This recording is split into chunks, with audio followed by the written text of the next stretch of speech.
Hello beautiful soul! Welcome back to my channel. This is my channel from Japan. Kabayan Sagittarius. This reading is for you.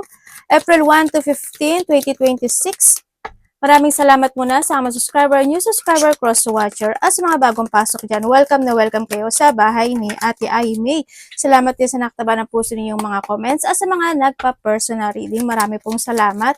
Kung gusto nyo na energy nyo lang talaga, ang gusto nyo makuha natin, all the details is in description below.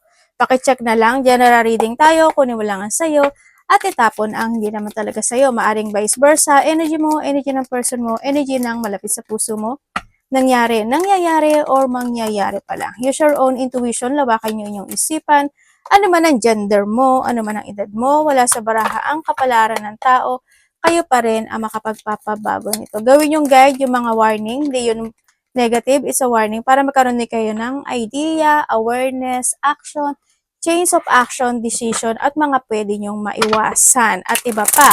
Pero kung gusto mo talaga na positive reading lang gusto mo marinig, pasensya na, baka ma-disappoint ka sa ating reading. I-analyze nyo lang to. Kung marunong na kayo mag-analyze, masisave kayo ng reading natin. Pero nasa iyo pa rin yan. It's your choices, no?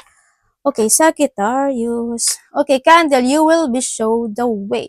May mga sign na ipapadala sa iyo sa universe, no? Maybe sa repeating numbers, sa mga tao na ipapadala niya para yun ang gawin niyang sangkapan, para iparating yung sign na yun or yung situation, ganyan. Or sa mga song, mga ganyan, sa mga billboard. Kung tignan mo palagi, no? Sa iba sa inyo.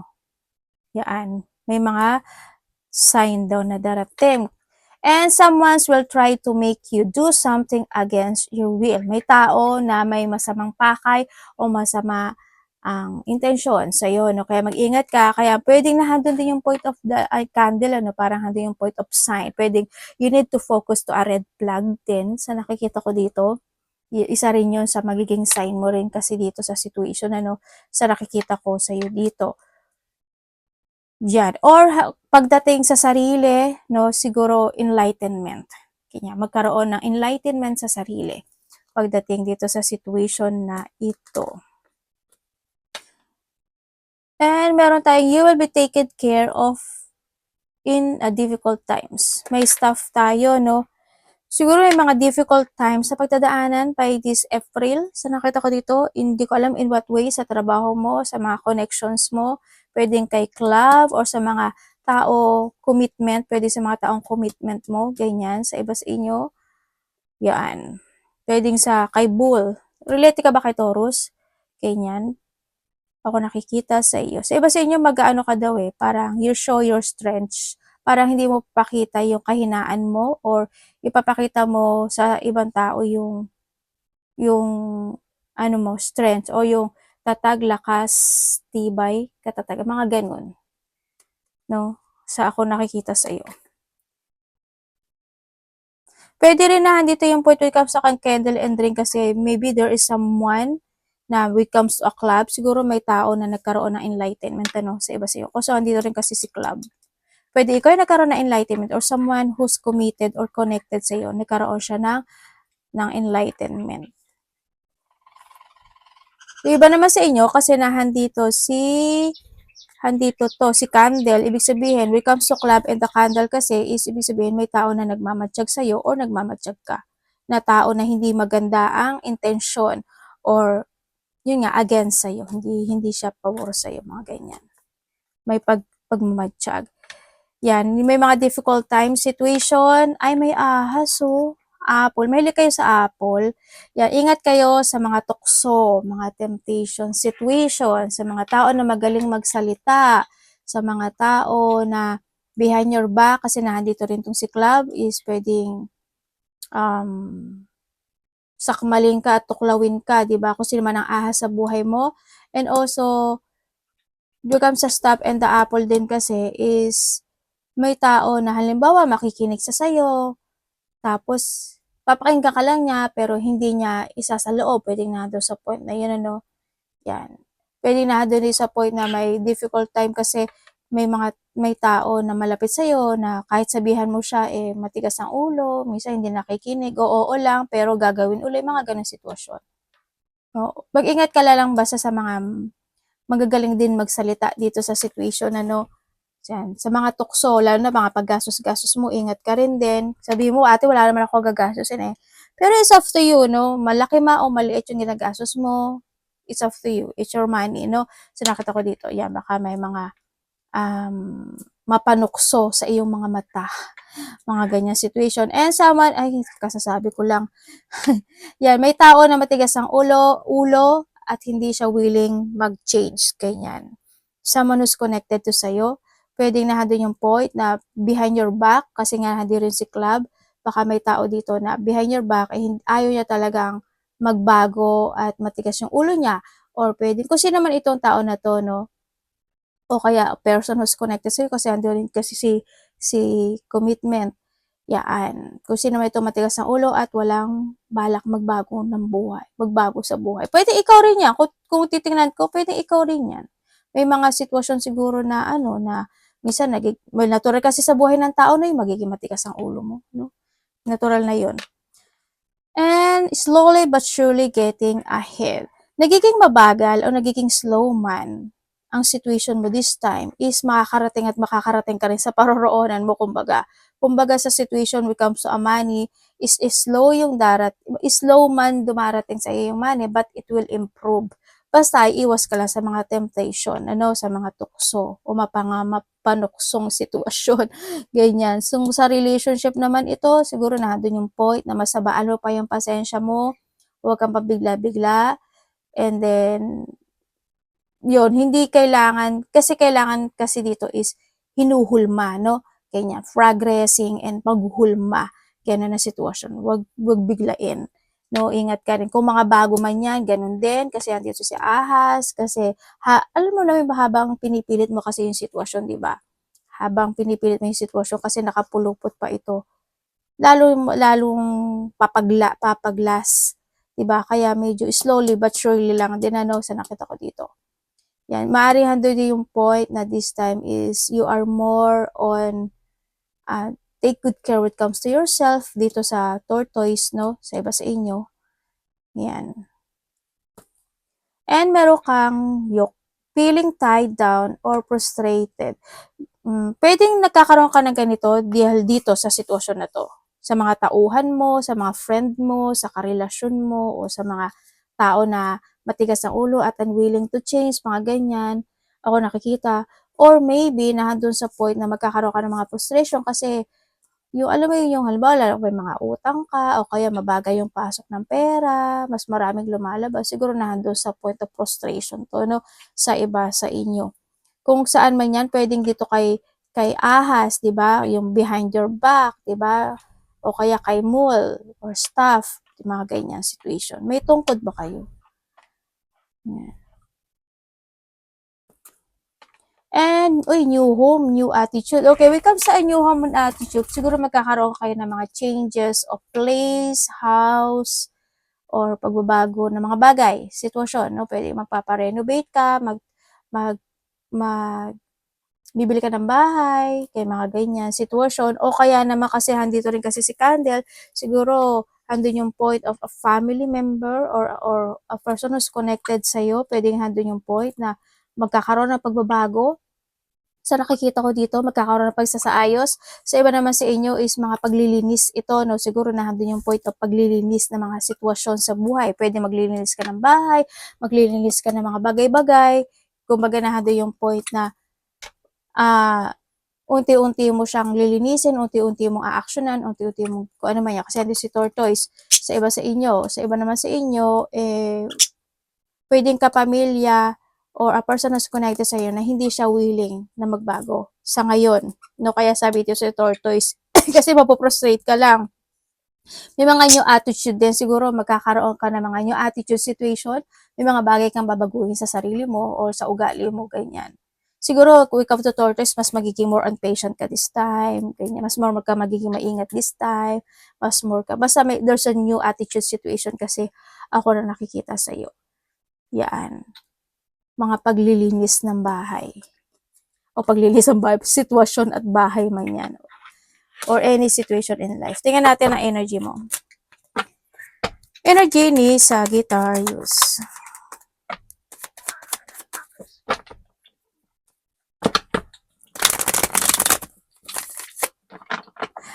mag-ingat kayo kasi nandito si Kendall tsaka si Broom. Tapos nandito si frustrated. Baka mawalan kayo ng kuryente. Kaya mag-ingat na kayo. Kung may mga, ano kayo, kung may mga candle na kayo, o kaya yung mga back off na light, yan, mag-ano kayo. Kasi andito si frustration eh.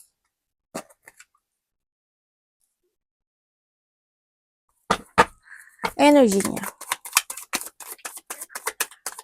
Pero ingat din kayo, no? Baka masunugan naman kayo, ha? Ingatan nyo na lang din.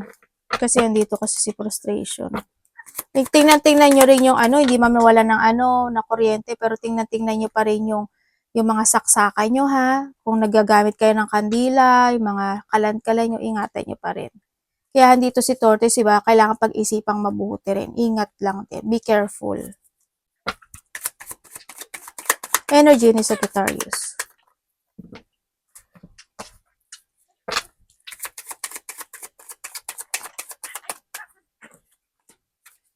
Okay. Okay, when it comes sa iyong energy, pagdating sa iyong energy, ang nakikita ko sa iyo dito is mas more kang this time na magpo-focus sa sarili mo, no? Mas more ka magpo-focus sa meron ka, sa sarili mo, sa stability mo, sa sa mga tao na mahalaga sa iyo o kaya naman sa mga tao na nakakatulong sa iyo o kaya sa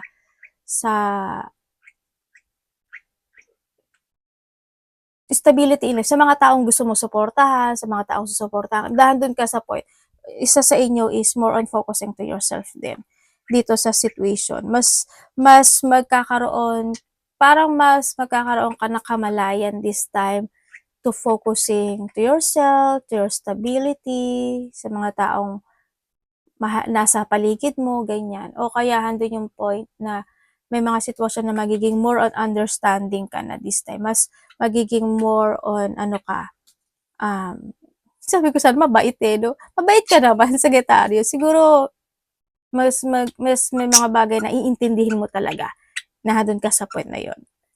May mga bagay na susumahin mo na handun sa point na yon. Ako nakikita sa iyo. Tingnan natin ang parating sa iyo. Parating kay Sagittarius. Mas iisipin mo kasi yung future. Anak, may sakit ka ba, nak? Yung anak ko parang may sakit to kasi iba yung pupo niya. Medyo, tubig.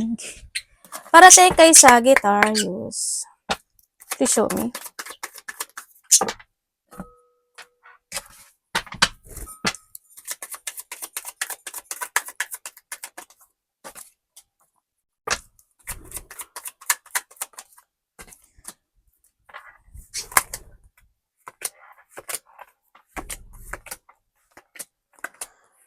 Okay, parating sa iyo. Parating sa iyo, ang nakikita ko sa iyo dito, merong sitwasyon na magtatapos. May sitwasyon na magtatapos na. Ibig sabihin, naumpisa mo siya, then it will end this time, by this end. Basta mag-end siya. Mga ganon. May mga sitwasyon na siguro may mga struggle, problem, stress, o burden situation, and it will end, no, nando sa point na yon. Ang nakikita ko rin, may babae, ako nakikita, no, either itong babae na ito is tutulungan mo, or siya ang tutulong sa'yo. May receiving din ako nakikita, no, either ikaw ang makakaroon ng receiving, kung ano yung marireceive mo, pera, gift, or blessing, or kung ano man yan, or ikaw ang magbibigay nito. Nado sa point na yun, And parating din sa iyo is may mga papers and documents ako na nakikita sa iyo. Hindi ko alam what way yung papers and documents, kung ano yun. Siguro may mga asikasuhin ka to fulfill, or may mga bagay ka na situation to achieve that papers and documents. Pwedeng yung babae na yun yung tutulong sa iyo with sa papers and documents, or iba pa siya, no, yun. Pero may mga ganun ako nakikita dito. Sa iba sa inyo is hindi ko alam kung bakit may financial problem. Siguro nandun yung point na either may taong tutulong sa'yo or may tao kang tutulungan related to a financial problem. Ganon. meron akong nakikita ng paghingi ng tulong. Ibig sabihin, merong tao, kasi andito rin si family, either may tao na hihingan mo ng tulong or may taong hihingi sa'yo ng tulong, kapamilya. Hindi ko alam kung tulong o magbibigay pag parang nahando sa point. Pero tulong, parang mahihingin, paghingi ng something. Yun na nakikita ko. Ikaw ito sa kanya or siya ito sa iyo. Actually, may ano ka nga dito eh, makakaramdam ka daw ng happiness. Makakaramdam ka ng happiness, fulfillment, and achievement. May good news, kumbaga, may good news. Ang hindi ko lang maintindihan, magkakaroon ka daw ng disappointment sa tao na malapit sa iyo. Yun ang sabi. Kaibigan? Basta malapit to sa iyo eh. Pwedeng kaibigan, basta a person who's connected sa iyo. Tapos, pwedeng hindi lang kayo magkakaintindihan o pwedeng maiirita ka lang, pwedeng nandun sa point na yun. O kaya meron ka makakausap, no? O kaya conversation ito na hindi magkakaroon ng pagkaunawaan o kaya may mga sitwasyon ka na gagawin na madi-disappoint ka rin sa sarili mo, pwedeng sa sarili mo rin yun eh. Pwedeng malilito ka o kaya maiirita ka, mga ganyan. Ako nakikita sa iyo. Alam mo may tao na someone want apology or mag-a-apology. Pwede kasi na hindi niya sasabihin in a words yung apology na yon, pero ipaparamdam niya sa iyo or ipaparamdam mo sa may ganon, may nakikita akong ganon apology. Ako nakikita.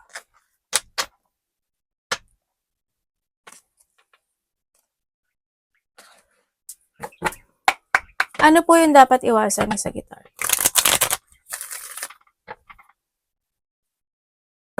Dapat iwasan na Sagittarius.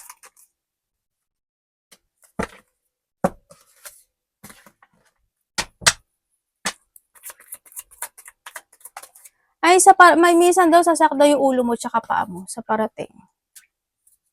Ingatan mo na lang ano yung sarili mo. Baka may mga time na manakit yung ulo, paa mo, ganyan. May mga pain ka na maramdaman. Iba dito, separation to eh. Okay, dapat mong iwasan. Iwasan mo, syempre, iwasan mo is not to see the fact of the situation. Ano? Kailangan mo talagang pag-isipang maigi. You need to use your head when making a decision making. Pag-isipan mo, what is the fact of this situation? Ganyan, ganyan, ganyan.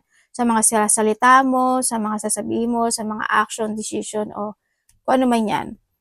No? Pag-isipang maigi, mapanghinaan ng loob, yan din, iwasan mo rin yun. Syempre, yung situation of hindi ka magkaroon, alam ko naman, porsigido ka naman actually, no, na doon sa point na yon. Pero may mga time siguro na kailangan mo pagpursigahan pa more if you want to achieve something into your life, siguro na doon sa point na yon. And then also is, kung may mga bagay na need to avoid it. Ang nakikita ko rin sa'yo, yung hindi ka makapag-focus at saka hindi ka magkaroon ng pag-organize sa lahat ng aspeto ng buhay mo. Pwedeng sa family, sa trabaho, sa bahay, any situation of life. Andun din yung point of kailangan mo daw magkaroon ng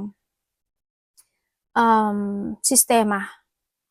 No? Siguro kalakaran, parang nandun sa point ngayon, mga kalakaran sa buhay, kalakaran sa relasyon, kalakaran sa pera, kung may business ka, ganun din. Sa sarili, ganun din, no? Yan ang nakikita ko dito. Tsaka syempre, andun din yung point of you need to footing a guard what comes sa sarili mo din, ano? Ganun. Tingnan natin ang love. Kapatid, anak, magulang, karelasyon, kaibigan, pamilya, kung sino may itong love na to. Love ni Sagittarius.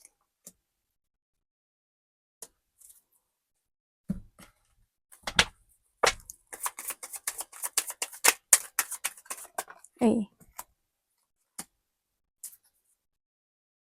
Ito, nagbabaliktaran.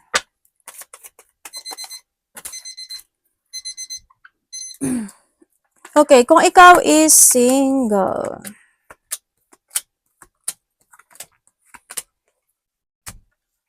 Kung ikaw is single,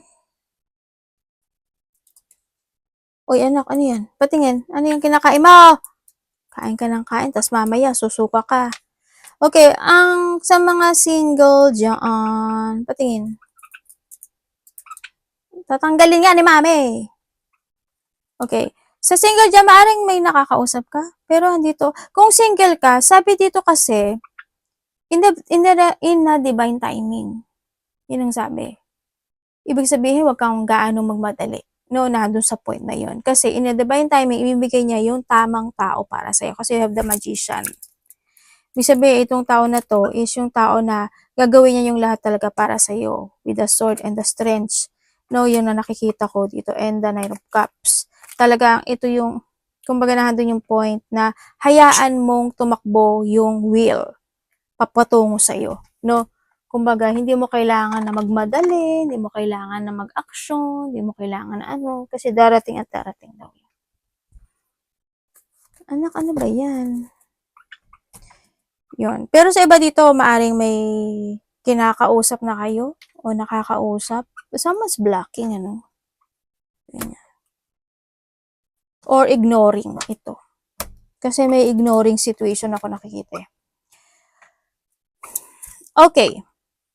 Kung kayo is nagkahiwalay, oo, kasi nandito yung pagbabackstab, ano, sa nakikita ko dito. Pero alam mo kung nagkahiwalay kayo, isa dito hindi pa to nakaka-move on. Magkakaroon muli kayo ng pag-uusap nitong tao, kasi andito si pag-uusap. Magkakaroon ng pagsasaayos o may mga isasaayos akong nakikita dito. Yan, kasi andito rin si magician. Kumbaga nandun yung point of parang there's a regretting situation eh, no? Ako nakikita. Kumbaga, nandun pa rin yung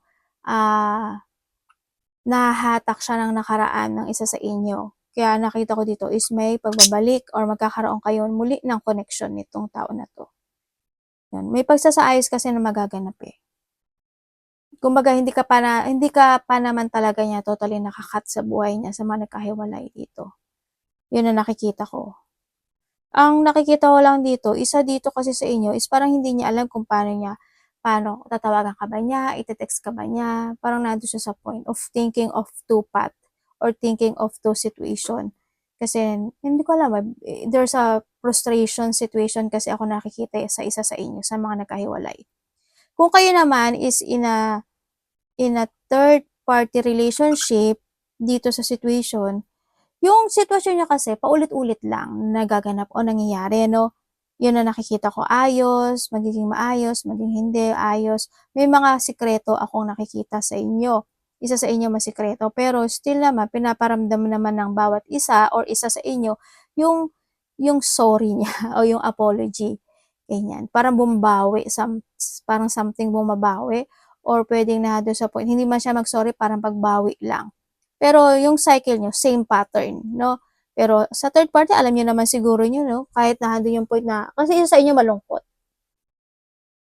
Nandun siya sa lungkot na nararamdaman. Nandun sa point na thinking of magbabago pa kaya tong ano ko, yung mga ganong sitwasyon. Kung kayo naman is wala, kumbaga dito kasi sa sitwasyon, siyempre, alam niyo naman third party, may blockage, di ba? Ganun talaga, may mga disappointment. Kung wala naman kayong third party situation is nahado yung point na tulad ng sabi ko naman palagi, 'di ba, medyo emotional yung isa sa inyo sa nakikita ko dito. Pero you are guided naman, both of you guided kayo ng taas ng universe kasi binibigyan talaga kayo ng pagkakataon ng mga bagong oportunidad, no? Ang bawat isa sa nakikita ko dito. Yun nga lang siguro is kailangan nyo i-handle ng tama ito. Sa relationship, yun, handle naman yung point of giving, no? Pero isa lang sa inyo medyo sometimes sinungaling talaga or may mga lihim na hindi sinasabi o maaring hindi lang din nasasabi siguro, ganyan. Yun ang nakikita ko dito. O baka naman hindi na rin naman kailangan. Matagal na siyang ganito actually. No, matagal na siyang ganito. Sa cycle kasi ng buhay ng relasyon na 'to, nagse-same pattern kasi siya, 'no. Siguro minsan okay, minsan hindi, minsan okay, minsan hindi. Yan, parang, hot and cold, moody situation, ganyan. Yun ang nakikita ko. Pero isa sa inyo ginagawa niya yung lahat para dito sa connection na ito. Yun. Nasa ibang bansa ka ba? Or ibang lengguwahe yung karelasyon mo? Or siya ang nasa ibang bansa? Kasi may ibang lengguwahe ako nakikita. Tingnan natin na iyong money. Anak, huwag ka dyan. Dito ka sa balikat ni mami. Money ni Sagittarius. Musta po yung money ni Sagittarius?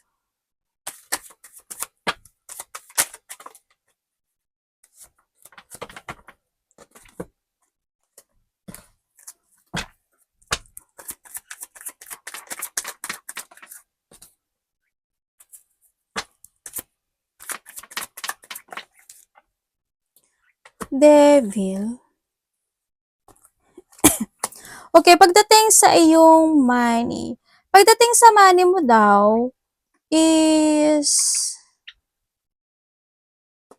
money and trabaho to, ha.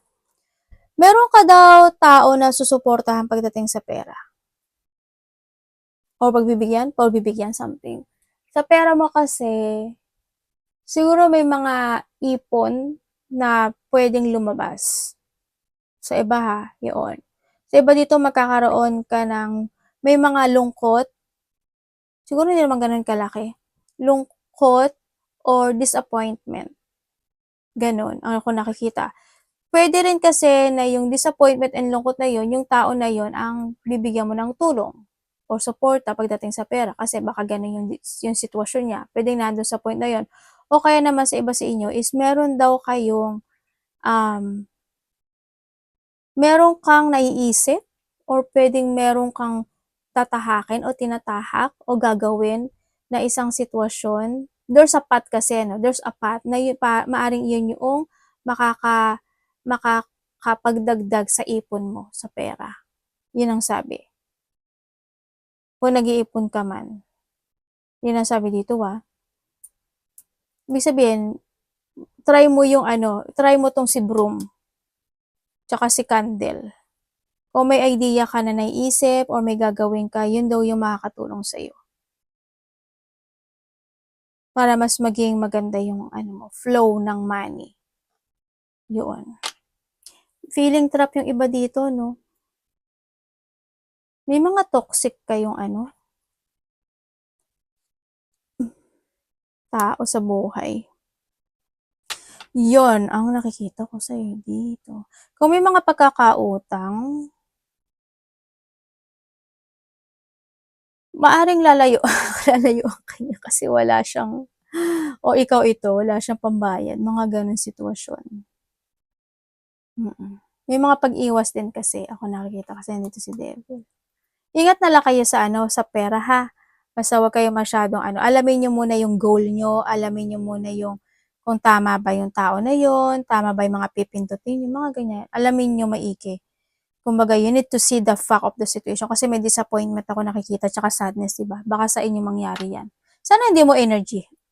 Baka, kumbaga, natapos na yun, tapos mauulit muli kasi lumabas uli si Devil, diba? Ingat na lang din. Arigatou namaste, God bless.